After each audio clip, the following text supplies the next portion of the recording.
stick-on bits, LED lights, and stylistic paint jobs. Racers, rise up. Today, we're gonna find out what your car mod says about you. Let's go.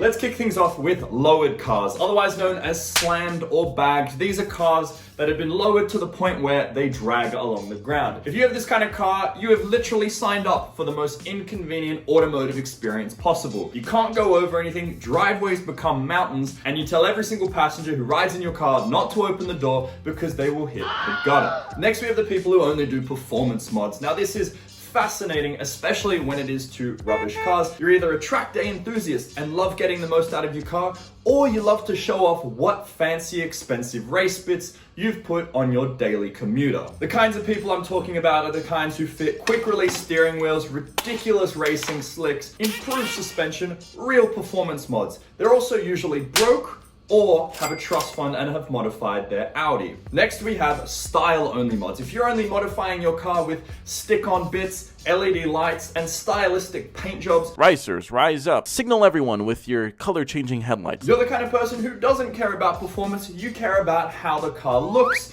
and the reactions it inspires in people. Style-only mods can also be seen on supercars, but modifying a supercar is absolutely ridiculous. Supercar manufacturers spend millions of dollars and devote thousands of hours to developing the best car possible, but you, in your infinite wisdom, decided you can do it better, and therefore hack into the bodywork and modify it in a distasteful way that ruins the car. Next up, we've got expensive mods. These are mods that are just absolutely unnecessary and can include things like fridges in the back of your car, bar taps, and all sorts of craziness. This is mostly just to show off. When Red Bull modified a bunch of minis to promote their drink, this was a very functional, very good way of marketing. But on the other hand, when people at your local car meet modify their cars with airbags and very expensive hydraulic systems, it usually is expensive and useless. It also makes the ride worse. Now, eBay mods are usually when a group of friends get together and decide that buying a turbo off eBay is a brilliant idea when in fact it's actually not.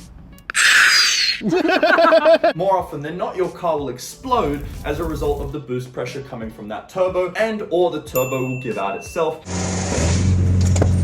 Something just blew up. eBay mods are never a good choice, and even when you think it's a good idea, it's still not a good idea. Now, off-road mods are usually people who are quite practical and can be very functional, but can also be done to MX-5s. It's not as much functional, but I will give it points for being cool. Modifying a car for rally and off-road use is like trudging around in ski boots because occasionally you go to the snow. If you're engine swapping your car, you usually love the shock, awe, and disbelief of the people you absolutely annihilated at the traffic lights. And it can be quite funny when people drop LSs into MX-5s and old Volvos.